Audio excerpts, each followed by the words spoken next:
Good morning, everybody. It's Carrie, and this is my ILF pregame show. I am here in the parking lot getting ready to go in, but wanted to share with you a couple of tips that I learned last year. First of all, dress professionally, because this is a great networking opportunity and you don't want to be looking like a slob if you're talking to someone that you might eventually want to interview with. And also dress in layers, because some of the rooms are warm, some of the rooms are hot, some of the rooms are freezing cold. And also, I always leave my coat in the car, so it's nice to have a heavy sweater to wear in that then you can jam down into your bag later. Your bag is another tip I learned last year. There are lots and lots of books for sale, and I don't know if y'all are book hoarders, but I'm a book hoarder, so I just take a big bag that I can put the books in that I buy, and then at lunch I run them out to my car and dump my big bag so I don't have to carry them all day. And then I also keep a small bag that just has my wallet, my chapstick, and stuff like that in it for the day. So those are my tips for getting ready for ILF. One last tip. I would recommend filling up the car the afternoon before, because it was really cold out there at 6 o'clock this morning and 23 degrees putting gas in the car. So that is it for now. I'm going to go in and register. So at 8 a.m. registration is a piece of cake. It was actually a little before 8 a.m. when I went through the registration line. If you pre-register, they have everyone split up by alphabet groups, so you don't have to stand in line as long. And another reason for the bag I mentioned earlier is because they give you stuff. So instead of having to carry around extra stuffs, I can just cram that down in my big bag. And also important, I printed one off and brought it with me, but this will be in your stuffs. It's important to look at it before you get here, because it's the schedule for the whole conference, and you'll want to look through it ahead of time and decide what sessions you want to go to. The first session is the keynote speaker, Maggie Stiefvater. I'm excited to see her. And what I also love about library conferences is not only do they have coffee stations, they have hot tea stations, even though it says Starbucks. It's tea. I'm excited. So I will check back in from Maggie Stiefvater. Large and small, urban, suburban, rural, academic, public, school, and special. And I think that we probably need to get to know each other a little bit better. So I imagine a lot of you already know who you're sitting with. But if we could just take a couple of minutes here and find somebody that you don't know and just find out who they are, where they're from, and what they're excited about for the conference today. We'll just give you a couple minutes.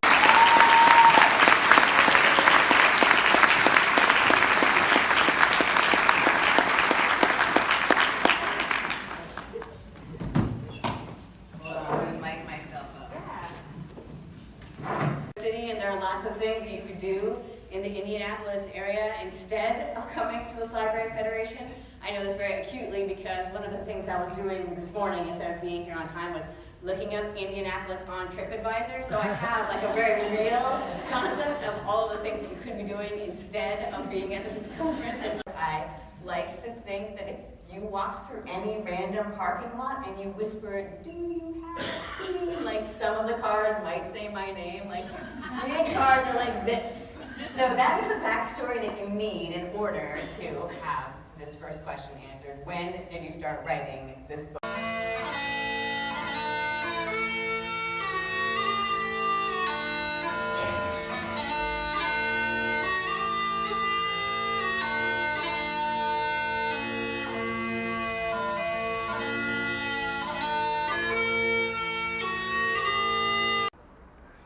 Keynote Maggie Stiefvater, I know how to say her name now, was so much fun. I hadn't read her, wasn't really excited about meeting her, except she walked out on stage and said, "So if you want to know about my book, you have to know some backstory, and I have a 73 Camaro, and I like live cars and breathe cars and work on cars and race cars." And I was like, oh my God, I love her. So anyway, she was really good. And now, per my program, I am headed to my next session, and I will give you my takeaways from that, because the really only takeaway I got from Maggie is that she is a super cool, badass car girl that writes books. So for the racing librarian, that was really cool. I just completed breakout session number 1, and I have to say I'm disappointed I chose poorly. I almost went to blended learning in the school library, which I definitely should have done. Instead, I chose literature for tomorrow, which was really just a long-winded sales pitch for Kids Inc. However, my one takeaway was that we need to see more diversity in books. Kids need to see themselves in the mirrors of books, and she recommended watching Grace Lynn on YouTube and the hashtag We Need Diverse Books. And she also mentioned that Anne Martin of Babysitters Club fame, if you're my age, is going to be at the Glendale Library on January the 13th. So that was actually the most exciting thing that happened in that breakout session. Programs. Who here feels like summers are getting super short?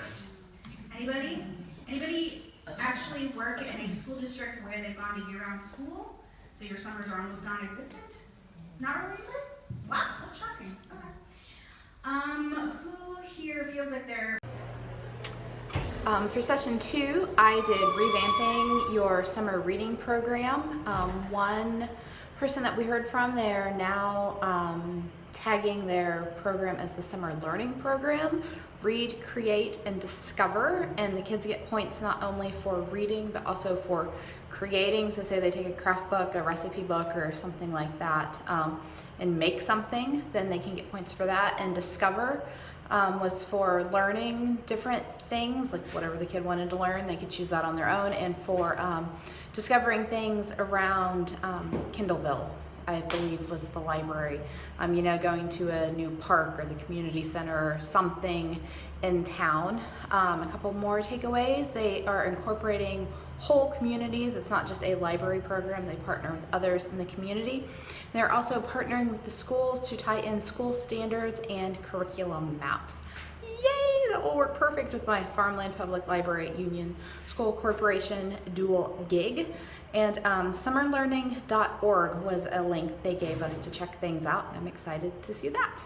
Papers, this is what I got so excited about. I could use them as another way to generate interest to start a book talk other than just, Miss Huckshard read this book and she thinks you should too. You know, let me introduce it a different way.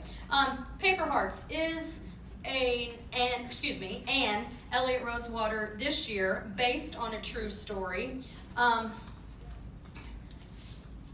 Zlatka and Fania were girls at Auschwitz. I just attended Primary Sources, continuing the adventure presented by Colette Huxford, and she was fantastic. She is based in a K-12 school system library, Shenandoah School Corporation, and she went through how she ties primary sources such as pictures, artifacts, videos of real live things happening. She talked about the tsunami in Japan and then showed a picture of it, or a video of it happening.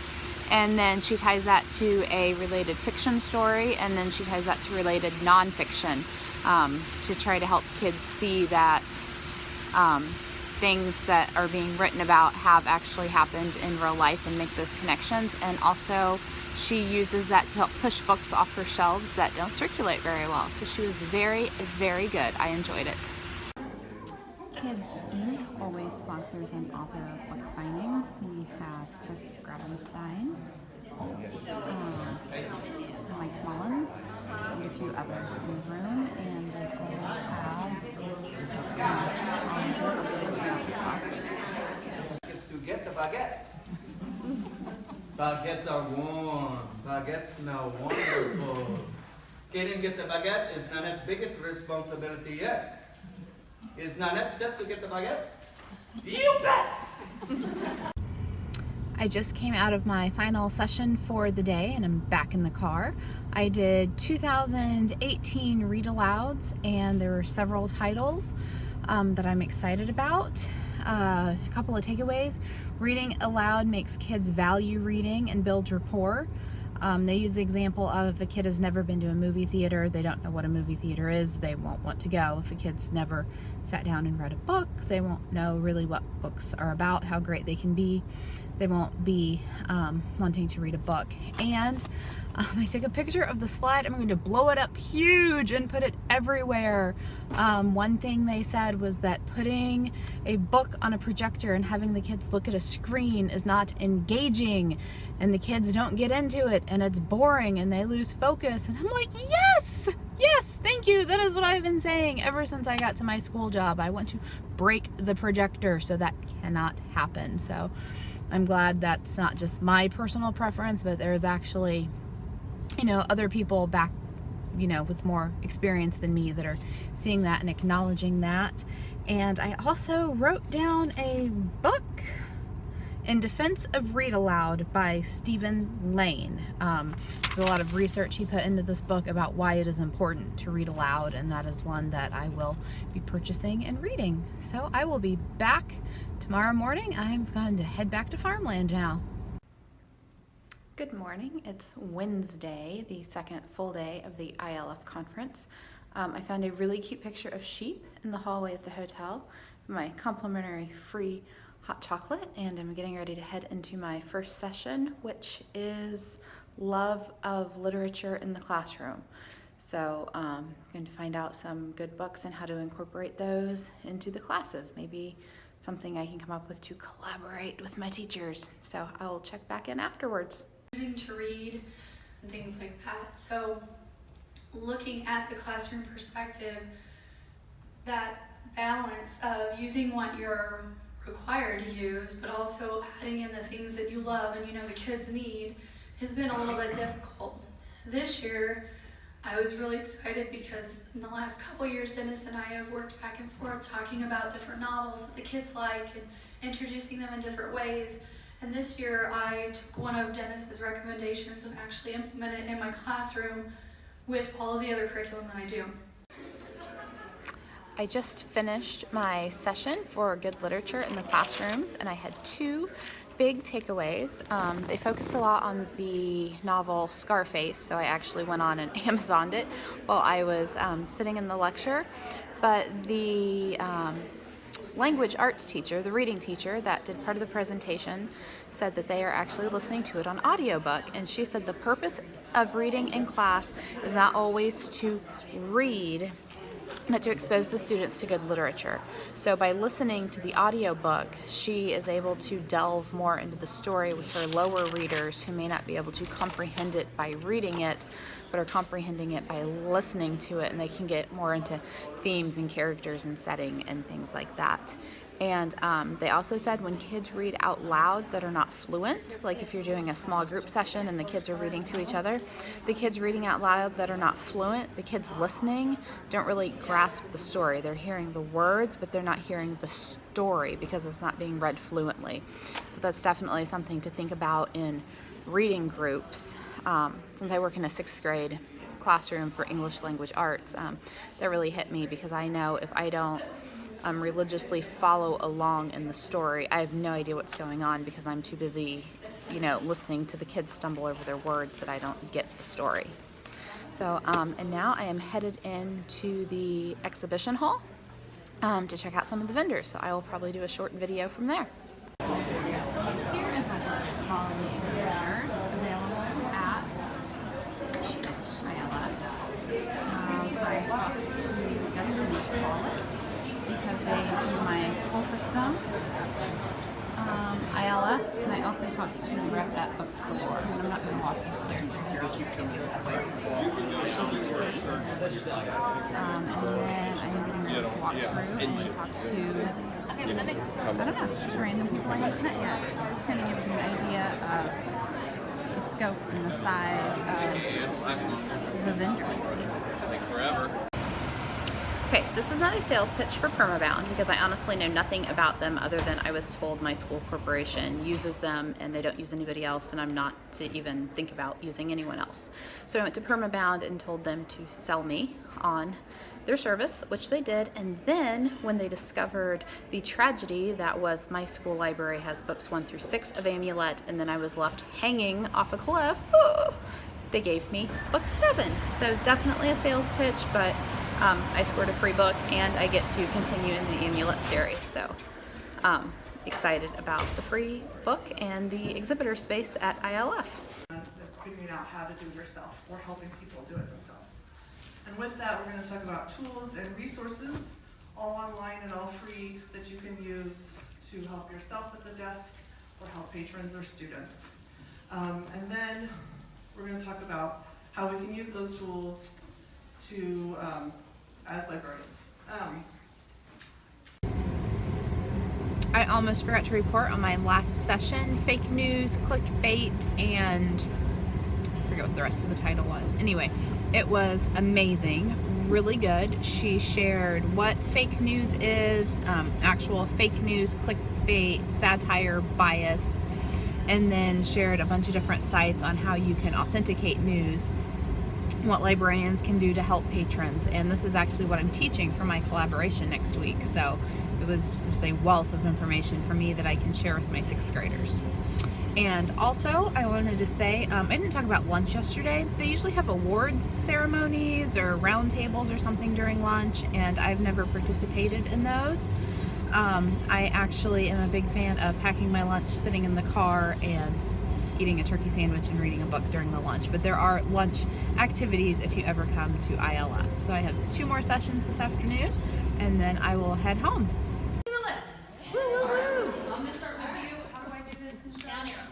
Down arrow. Just down arrow. Down arrow. First book. All We Have Left. By Wendy Mills. This is told from 2 different characters' point of view. Jessie lost her brother in 9/11, and things are not going well at home just from that. But then you also have Aaliyah telling the story, and Aaliyah is actually living in 2001, and she is very upset with her dad and needs to go confront her dad about something. Reader's Theater, Dragon Was Terrible, and Eddie the Bully, the gingerbread man loose in the zoo, Hippopotamuster, Hotel Bruce, Life on Mars, Madeline Finn and the Library Dog, Mary Had a Little Lamb, The Monster Next Door, Nanette's Baguette, Narwhal, Unicorn of the Sea, and then Schnitzel, Cautionary Tale for Lazy Louts. They All Saw a Cat. This is my book. And Wolfcam is our picture, excuse me, I'm sorry, one more. Sorry, Mr. Woodpecker. Woodpecker Wants a Waffle. That is our picture book nominees for the next school year. Again, My last 2 sessions were for the Rosie Award and the Young Hoosier Book Award, and honestly, I don't really understand the difference between the 2. I'm going to have to look that up because the Young Hoosier Book Award has a higher grade level to it, so that kind of overlaps with the Rosie Award, I felt like, so I'm going to have to research and see what the difference is. They just kind of showed some videos and book talked, as you saw. So my takeaways from the Rosie Awards are that I really want to read 3 Dark Crowns. And then for the Young Hoosier Book Award, Took by Mary Downing Hahn. Sounded really interesting. So those were my takeaways. Those were my last sessions. So thank you for following my ILF adventure, and thanks for watching. This is my PS moment. I knew I would forget something. I have noticed several people who have come with their colleagues that split up between the sessions. So if there are 2 sessions at the same time that you're interested in, which has happened to me a lot over the past 2 days, you can go to one, your colleague can go to the other one, and then you can meet up in between and kind of brief each other. Or if you work for a larger library or school system, you can even have a team meeting when you got back to fill in all the gaps from the sessions that each person went to. So it would be really great to have a colleague to come with you, except I don't have any colleagues either place I work, so I'm on my own.